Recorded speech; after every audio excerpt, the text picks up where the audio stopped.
now time for community conversations, a program focusing on the people who work to make the Jonesboro community a better place. All viewpoints from all sides of the issues. The views expressed in this program are those of the participant and not necessarily reflect the views of KLDK 102.5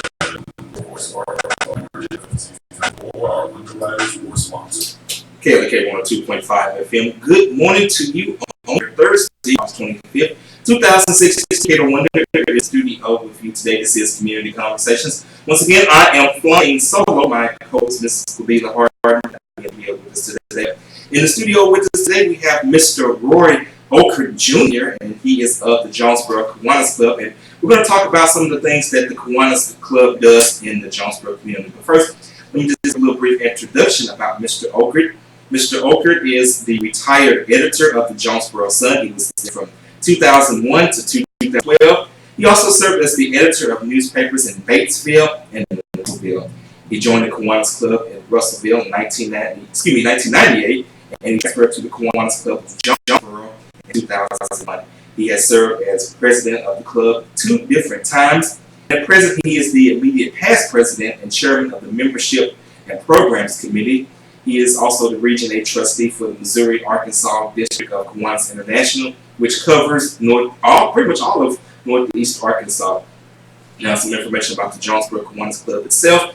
The club was chartered June 11th, 1935, during the Great Depression. Its charter was printed on August 1st, 1935. Julian James, a prominent Jonesboro civic leader, permitted to recognize the club, and they started a member.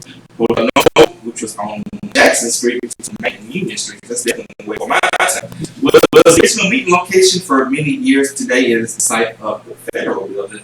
The club started Pancake Day as its first fundraiser in 1940, and the annual event has been the club's major source of funds for civic activities and contributions since then. So, how you doing today, Mr. Ockert?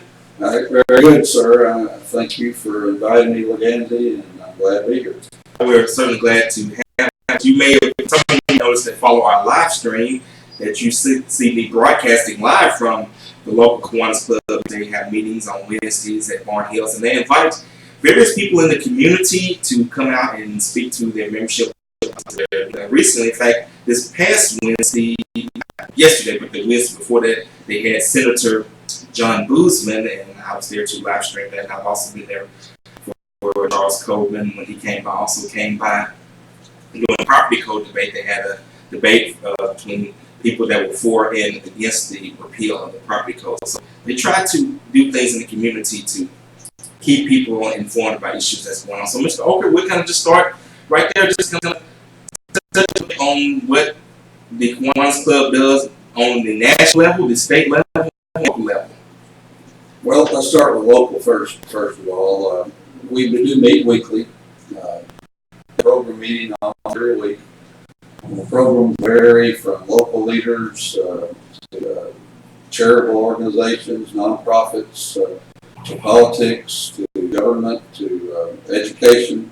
We try to provide a variety of programs for members, and over the years that has developed into a pretty strong attraction for media as well, since we do have U.S. senators occasionally. Next week we have Connor Eldridge, who is the challenge to Senator Bozeman. Our club policy is that if we do a political program, we're required to show both sides of it. So we do that. And I think that's, to do it that way. We try to do the same thing at KLDK. We try to like both sides or all sides of an issue. And I know Mr. Eldridge will be here in the studio, I believe, after you all's meeting to record an interview. And when I met Senator Boozman, I extended him the same invitation. So I'm going to get with his people to try to get that interview up as well. So besides the meetings, what are some of the things that you all do, like outside of those meetings? Well, our big fundraiser, our only fundraiser, is Pancake Day. It's an institution for Jonesboro. It's been going on for 75 years or so now, and it is what we use to raise funds for our operations, for our part of our celebrations. Our primary primary fundraising goes to scholarship for ASU students. We give a scholarship to a graduating senior at Jonesboro, Valley View, and Nettleton schools every year without a scholarship. We've been doing that for a long time now, since 1955. In fact, we've given away about $180,000 in scholarships.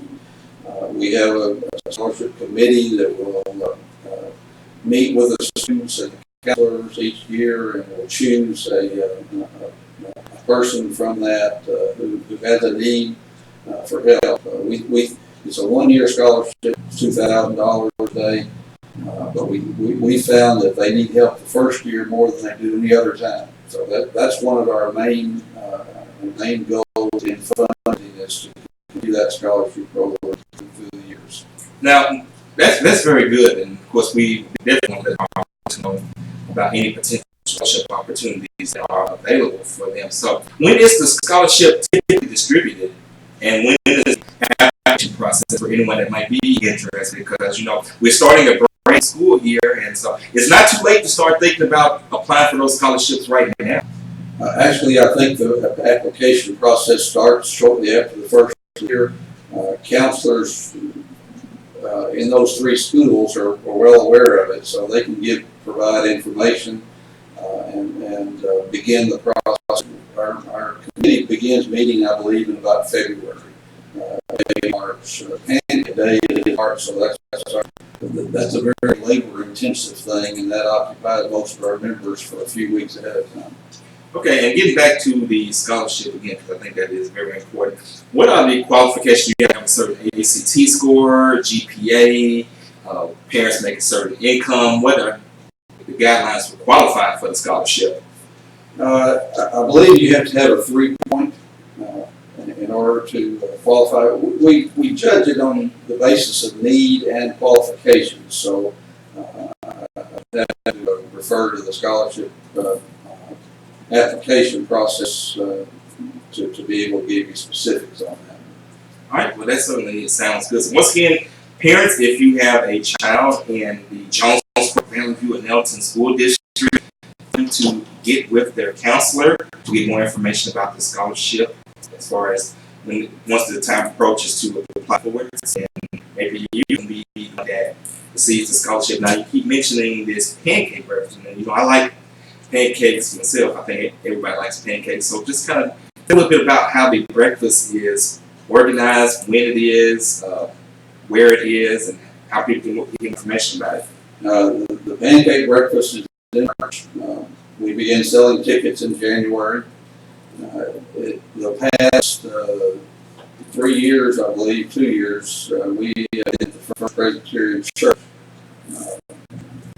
And it originally started at the Hotel Noble, which is where we had our meetings, but we've held it in different places. We held it for many years at the fairgrounds, but then when they moved, we decided to stay closer to the central part of town. So that's where we've been the past 5 years at churches in the central part of town. So when you all have these pancake breakfasts, do you get just a meal? Is there entertainment provided? Are there speakers? We do have some entertainment. The main draw, though, is pancakes. We make good pancakes, and it's all you can eat for $6. Children under 6 is free. We usually have somebody playing some music at the time, but it becomes kind of a big social event. You get a lot of people in the community center of the church, and we have students going through there, and other people that just there to be seen and to see people. And so it's a big social event. And for us, it's a work day, but it's a lot of fun for us to get together and do what we do too. All right, that sounds good. We're speaking with Mr. Roy Ockert Jr. of the Jonesboro Kiwanis Club. If you have a question for Mr. Ockert, the phone number is 870-277-1080. Once again, the phone number is 870-277-1080. We are also live streaming on our Facebook page if you have a question or a comment as well. Now, let's kind of get back to the Kiwanis Club itself, if someone was interested in joining the club, what would they have to do and what would the qualifications be? Well, you must be, I think, 18 years of age or older, and all you got to do is just contact any Kiwanian. I'm chairman of the membership committee right now, so I certainly would be glad to help somebody with that process. We have a monthly dues of $13 plus the meals are $8.75 a week, so that's the cost. Some of our members have their employers who pay for that. Recognizing it as a good community service organization. And, so we try to have a variety of talent in the organization and interests. And, we have at present, I believe, about 40 members. It has been as high as 85.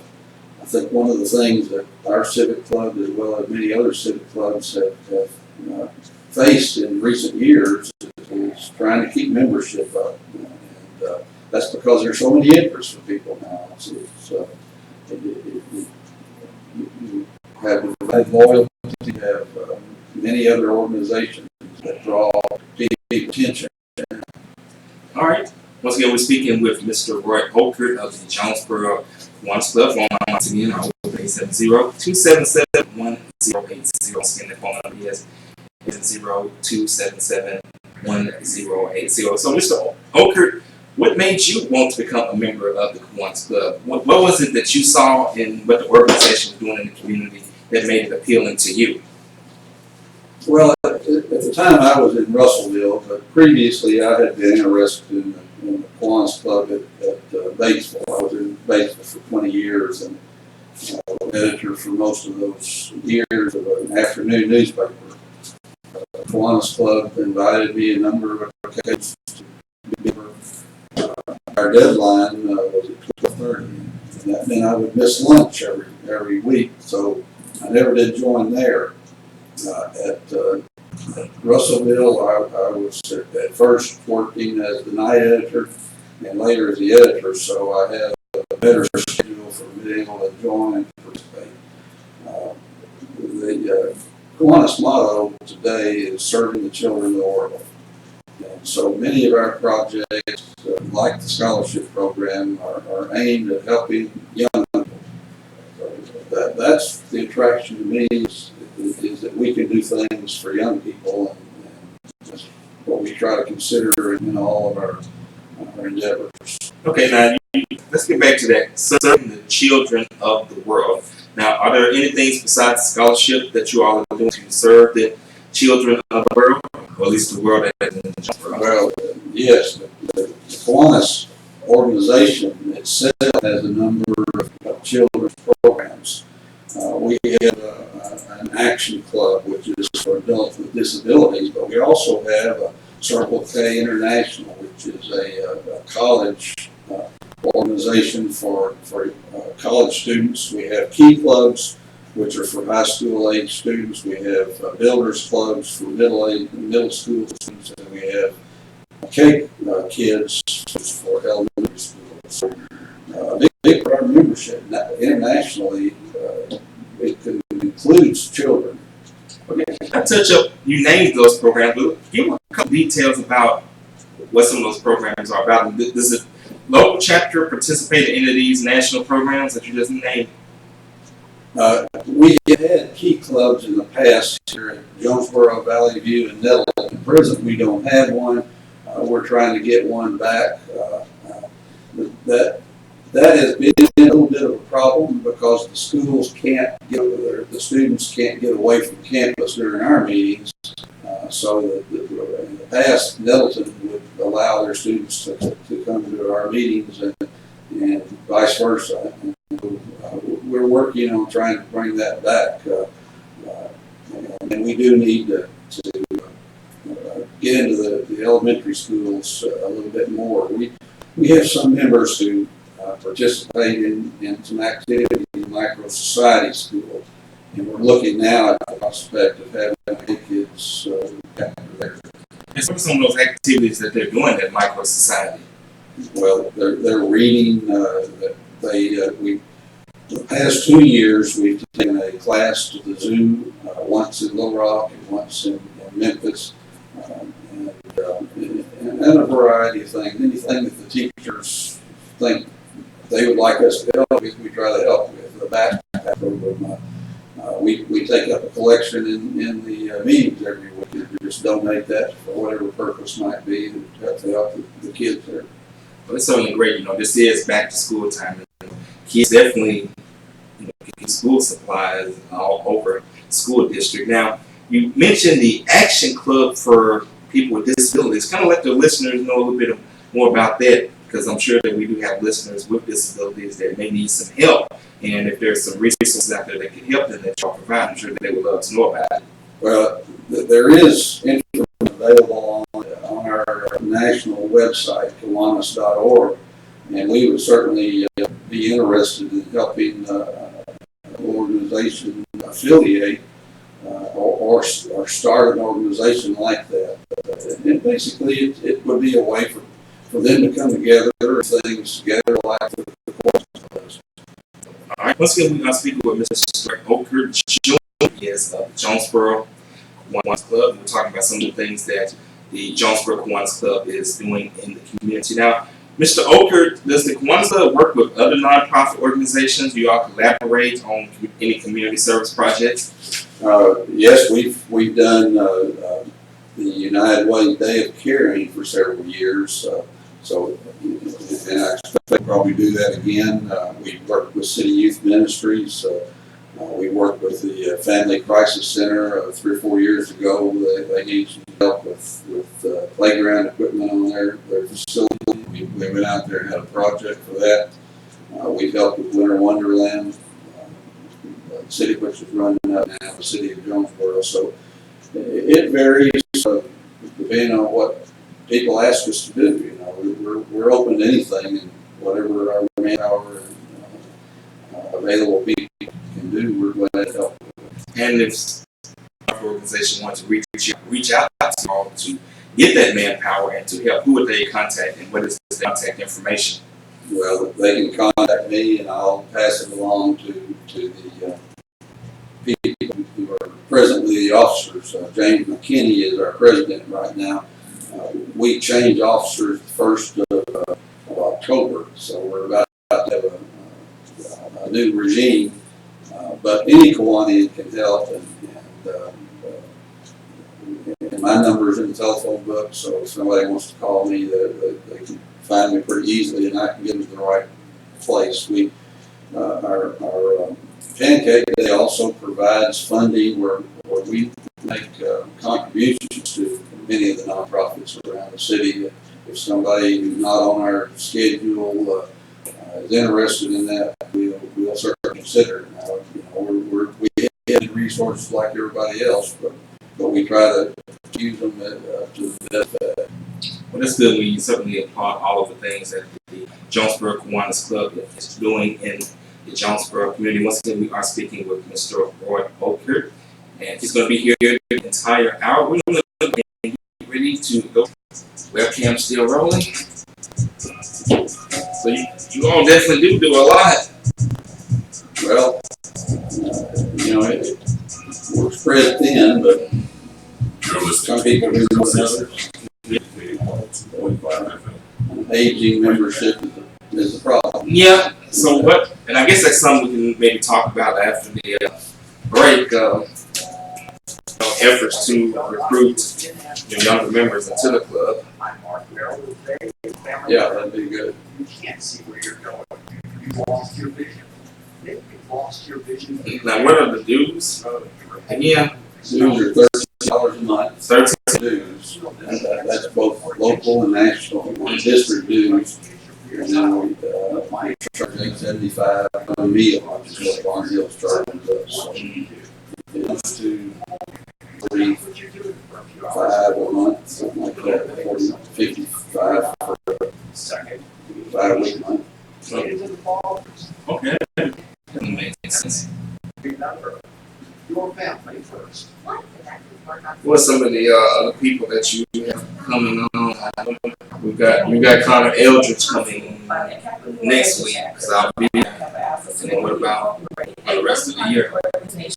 Well, we do 1 month at a time. I'm working on September now. In October, we'll probably do some local political things. I'm not sure how we can do the mayor's race. Yeah, seven people.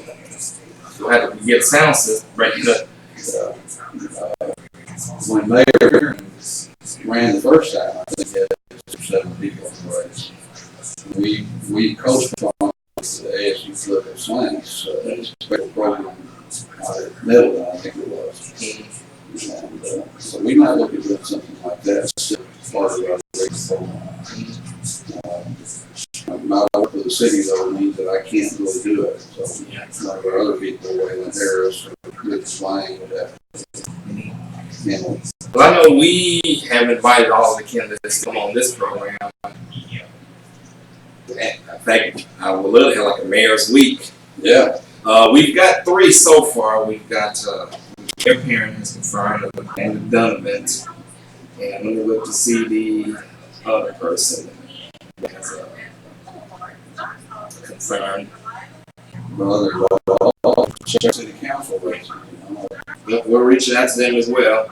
John Street. So 3 down, 4 to go. I know Kabila, my co-host, has reached out to Copenhagen's people and just waiting on a response for what day that they want.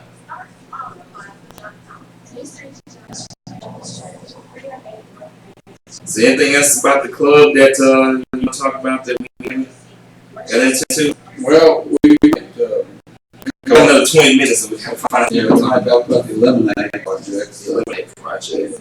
Maternal and neonatal tetanus is international. And that's the Lemonade Project?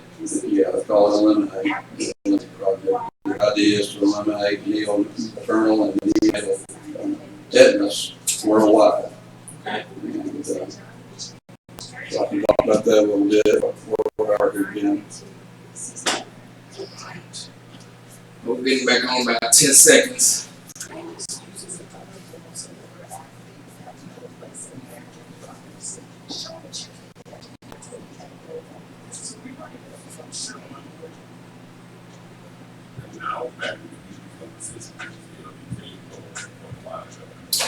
And welcome back to the Community Conversations. Cato Wonder in the studio with you, flying solo today. My co-host is Kabila Harding is not here, but we are here with Mr. Roy Ockert Jr. He is of the Jonesboro Kiwanis Club, and we're just talking about some of the things that are going on in the community that the Kiwanis Club is involved with, such as their Pancake Day, which is a fundraiser for their scholarship. We give $2,000 scholarships to ASU students at Jonesboro High School, Valley View High School, and Nettleton High School. That is one of the biggest things that they do in the community, but they also do other things in the community, such as host forums for candidates running for office to come express their views, and they are nonpartisan. They invite all sides to come express their issues. Of course, we here at LK have been at many of those luncheons, and we have live streamed those so that we can bring those to you, the listeners. Now, Mr. Ockert, when we were at the break, we were talking about one of the challenges that the club faces is that the membership is a little bit older, and there's a need for younger members to join the Kiwanis Club. So my question to you, Mr. Ockert, is what does the Kiwanis Club offer for the younger generation as far as opportunity to get in? How can it benefit them and give them an opportunity to serve the community? Building and maintaining membership is one of the challenges for all civic clubs. It's not just our club that has that challenge, but also the Rotary and the Lions and Exchange and so forth. And the challenge is that young people have so many things to do. They're involved in the schools. They're involved in local organizations, Parks and Rec, and that sort of thing.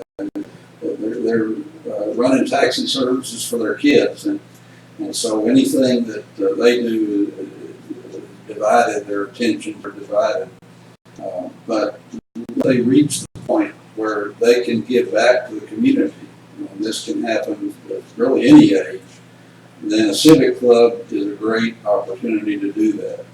Whether that happens at age 25 or 35, it varies from one to another. But we offer the opportunity, one, to get together with a group of people every week to see interesting programs. We offer service opportunities. We offer opportunities to do community service, like affording or like bringing political leaders into the programs or other activities.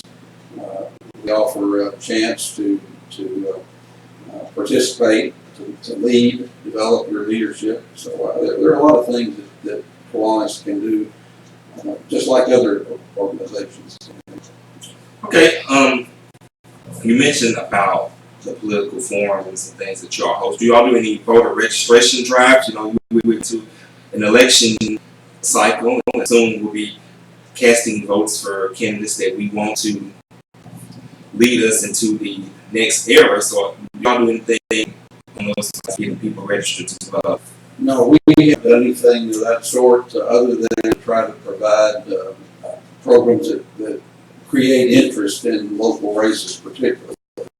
You know, there are city races in Jonesboro that will be decided in November, as well as a mayoral race and 7-way race. And it's difficult for those candidates to be able to compete with the Trump-Clinton race. And so what we try to do is provide opportunities for them to get their message out, and for people who, whether through your organization or the Jonesboro Sun or the other media, can see what they stand for and what they would do if elected. So that's where we think help, and we have tried to help. And I think you all have done a good job. And like you said, you know, it's up to organizations such as you. And we try to do the same thing with community conversation. We are currently reaching out to the mayoral candidates as well as the city council candidates to get them on the show. We actually have 3 of the mayoral candidates confirmed for community conversations. We're waiting to hear from the rest of them, but I'm confident that they will get back with us and confirm, and we'll provide them the opportunity to, like Mr. Ockert said, to let their voices be heard, let them know let people know what they stand for and what they would do if they were elected in office. Now, when we were on, another point, Mr. Ockert. The mayor's race is an interesting one for us, and on occasion we've had both candidates in the race to appear in our program and have a meeting. And that's a lot of fun, and it's good to be able to see them side by side. But we've got 7 candidates for mayor and several council races, 3 or more. So you can't really do justice to that in 30 minutes. That's what our program usually lasts. Yeah, but I'm sure I can figure it out. Of course, if you need some sound, I'll be happy to help with that. I can bring some extra microphones if you all need that. One of the things that we talked about when we were on break was the Eliminate Project. It is something that is near and dear to you guys. So just let the listeners know what is the Eliminate Project and what does it do? Well, Kiwanis is an international organization. We have members in 80 different countries approximately, and so we are not just interested in what's going on locally here, but also what's happening worldwide. And it's a global campaign for children. So good that we have available in the organization, and that can happen in a few years. I became vice president my 2nd year in Kiwanis, which was because somebody else resigned from that position. But nevertheless, it was an opening and gave me a chance to do it and to move on into the structure. All right. I'm looking at the Kiwanis website, and I'm seeing something here. It's called Kiwanis One Day. And on the website, it says Kiwanis members serve in communities all year long, but the excitement for service really builds in October each year when Kiwanis members come together for Kiwanis One Day, a day of community service that is felt around the world. So, Mr. Ockert, let's kind of talk a little bit about that for a second. Well, we haven't done that. We have participated in the Day of Caring that the United Way does, and I believe that's September the 30th. So that is our focus, and we've felt like that we could make more of an impact there at this point. That doesn't mean we wouldn't do it sometime in the future. Now you mentioned the United Way, Day of Caring. Kind of let the listeners know what that is. Well, it's a day when a lot of different organizations have members who take the day off from work or whatever their schedules might be, and will participate in local charitable organizations, cleanup projects, or whatever they might need done. And our project last year was to put up signs promoting that effort. So it depends on what your relation is to as to what you do. All right, once again, we're speaking with Mr. Roy Ockert of Jonesboro, Kiwanis, talking about some of the things that they are doing in the community, and they're definitely doing a lot of that in the community. What do you think is the future for the Jonesboro Kiwanis Club? Well, we hope to continue doing what we've done in the past. What civic clubs are trying to do more of is change to a more service-oriented organization. You raise those funds, and then you write a check. And that didn't appeal to young people as much as actually getting involved and performing service. So most organizations, including ours, have recognized the need to do service, to actually do hands-on type things, and so we're trying to reconnect in that way. And the more young people are involved, obviously, the more we can do that. Okay, so yeah, and you definitely make a good point there. It definitely helps to be visible in the community, actually doing things, because, like you say, you write a check and, people may not can actually see the impact, but when they actually see people out in the community doing things, I guess, like they said, getting their hands dirty, then it definitely makes a big difference in what people see as far as the impact of the community. And plus, it also serves as a great recruiting tool to get members as well. And we have a phone call. Kelly K, who's this? Hey, Mrs. Farrell. How you okay?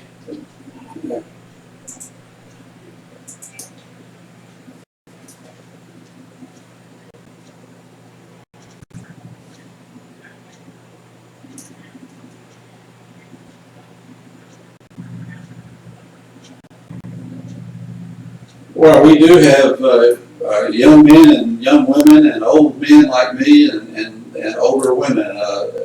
We have Kiwanis International has admitted women to organizations since 1987. We had our first woman member was in 1989, and the first female president was Cindy Thayer, who's now circuit judge. She was the president just the year before I was. So I guess we have women and we have minorities, and welcome everybody who's interested in making a difference. And anybody who wants to become a member, just contact me or any Kiwanis, and we'll be glad to make it happen. There is a fee. There is an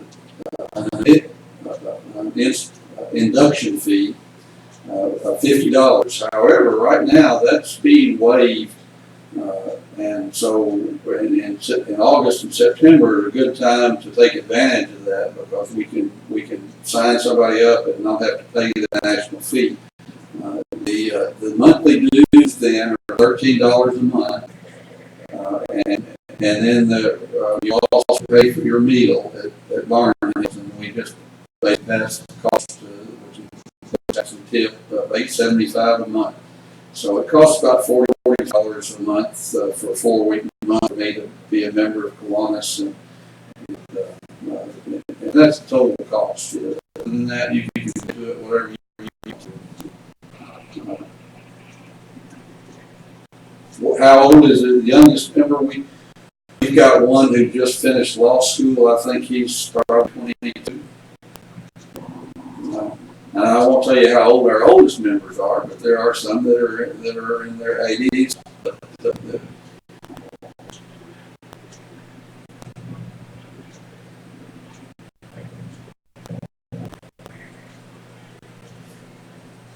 Good, thank you.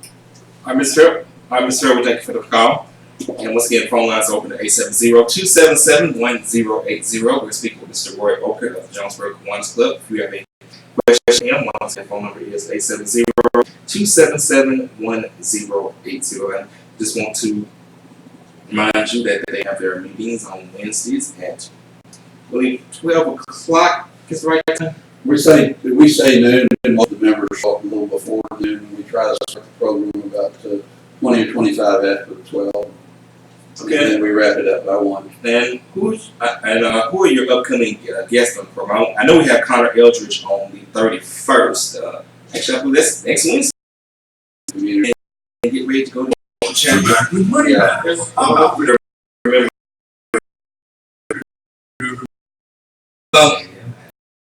Battle at the 18. an impact with the community. Saturday, September 17th, 6 p.m. I said we got a while before we go back. Fundraiser. Attention members and guests. KLEK 102.5 FM and About 3.5 minutes. The A-State After Party for grown folks. It's going down for every Arkansas State home football game this season at Legends 1025. 1025 West Johnson Avenue in front of Riceland Foods. Doors open at 9 p.m. 25. The Twitter. Live broadcast on KLEK 102.5 FM. Music by DJ Starzilla. Music by Lisa Chew. Let's cheer on the Arkansas State Rebels to that's celebrating each home game at Legends 1025. These events are KLEK fundraisers. Ladies free before 11 o'clock p.m.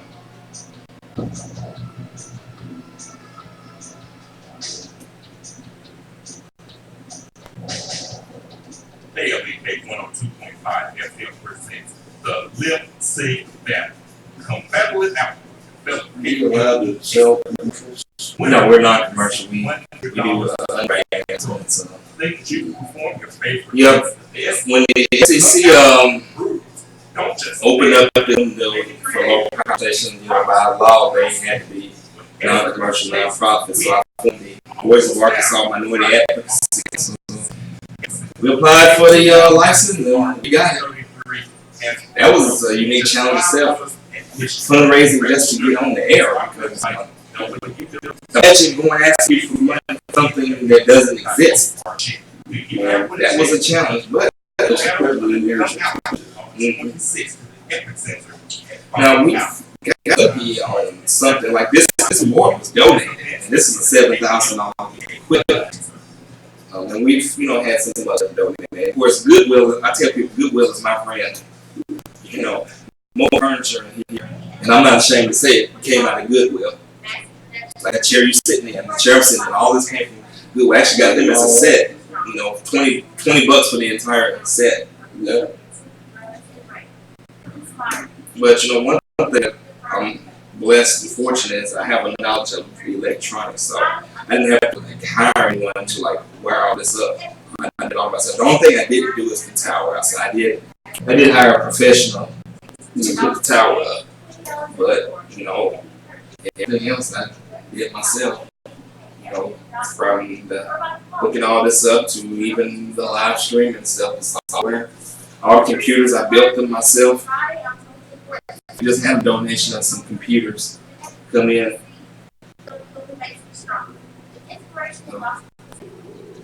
We've been blessed.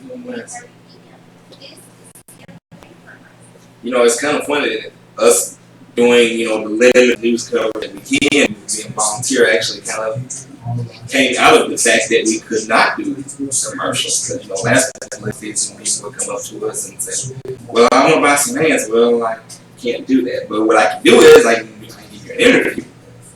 And so it started from there. One person got interviewed, and the next candidate said, "Well, I want one too," and we just started interviewing people. People say, "Hey, we got these guys out here. They're interviewing these candidates, and they're not being biased." So it just kind of took off from there. Well, you're doing a lot more than anybody else is. It's commercial. So, well, Commercial stations don't even try to do news anymore. Well, even if I have a commercial station, I wouldn't change anything. What I do, this is just always how I envision doing radio. It's just, I have to play by a different set of rules. But if I had a commercial station, I wouldn't do anything different. What do you pay for it? So, yeah. So, and even then, you still would enforce fairness rules. And I think when you're fair to people, you get further in life. All right, let's get back to it. And now back to the conversation. KLBK 101.5 FM. We're back on Community Conversations. Cato Wonder in the studio with you, flying solo today. I have Mr. Roy Ockert in the studio with us. He is of the Jonesboro. We're talking about some of the things that they are doing in the community. I'm going to just give you a quick recap. They are doing scholarships for students attending ASU, and students from Jonesboro High, Valley View, and Nelson High School are eligible, and the scholarship is for $2,000. And if you're interested, you can contact the local high school counselor, and they'll give you more information on the qualifications and how you can apply for that. And they have a big pancake day in October, I believe, that raises funds. March. I'm sorry. Let's see. I'm thinking about. Yours is in October. We don't want to compete with you. So. Well, no, we don't. So, but theirs is in March, and that is a big fundraiser that helps to fund the scholarships for the Kiwanis Club. So, those are just some of the things that they got going on. I also forgot during their weekly meetings on Wednesdays, they invite political figures and others who are making a difference in the Jonesboro community to come speak as well. And we at KLBK, we sometimes live stream some of those events. Let me correct something I said earlier, Legandy, about the schedule. Okay. Denise Snyder of City Youth Ministries on September the 7th. And then we have Chris Dickey, who is with eVersity, who is a online university program that the following week, 14th. Now, I happen to have an opening on the 21st. If you'd like to come and talk to us about your program, I know you're a nonprofit organization doing a lot of good work, and we'd be glad to hear about it. You said September 21st? September 21st. You just check the calendar. I'm sure I got that open, but want to be absolutely sure. Well, that is open, so I accept. Yeah, good. So you'll be able to check me out on the Kiwanis at the Kiwanis Club Wednesday, September 21st. I'm gonna be actually live streaming myself, but hey, I just set it up back there and let it run, and you all can watch me speak to the Kiwanis Club. I certainly thank you for that invitation. Okay, let's talk about the history of the Kiwanis Club. I gave a brief overview at the beginning, but I want you to kind of talk about the history of the chapter in your own words. Well, as I said, Pancake Day has been going on a long time. We started it, the club started in 1940, which was only 5 years after the club was chartered, and it has been a blessing for the club to be able to raise money at that one event yearly. It's been a major source of activities for our service and scholarships. In the early years, all the supplies that we had were donated, and the tickets were 50 cents a piece in the early years, I'm told. Several years after the Pancake Day was started, Aunt Jemima appeared in person, and everybody was given a box of the pancake mix that had her picture on it. It's been held in many different locations. The post office, which the present downtown post office, the Catholic Hall, the Sonic Building, the Hotel Noble, the fairgrounds. We were in the First Church of the Nazarene after the fairgrounds, and we had a jolt which happened in January 3 or 4 years ago when the church burned down. And of course, that's just a couple months before our Pancake Day. We already were selling tickets for it, and of course, it was a bigger jolt to the church. But we had to scramble to be able to find a new venue, and fortunately, the First Presbyterian Church allowed us to use their hall, and we've been doing that ever since. The funds generated have gone for a variety of purposes. The earliest purchased sows for contribution to the 4-H is. And then we honored one of our founding members, Pop Parrish, who was a charter member, and named the scholarship program for him. And it had been that ever since. Another one of the people who've been involved in it and who got his name on some of our activities is Ralph Pop Strickland. I knew Mr. Strickland as the chief engineer for the old Ring Center at ASU when I was going to college here. But he was also a big Kiwani and was involved in many things. So he's one of our favorite people. All right, we got about 2 minutes left, Mr. Ockert. Is there anything that you want to say to the listeners that we did not cover about the Kiwanis Club or about you? Just anything going on? Well, I think I've covered Kiwanis Club. I'd like to say that I appreciate the work that your organization is doing. You're getting involved in community activities by giving a means for us to get our message out, and that's an important service that we provide. And in many respects, we do the same thing in a different way. But being involved in the community, giving back to the community is important for Kiwanis and for KLEK and for other organizations as well.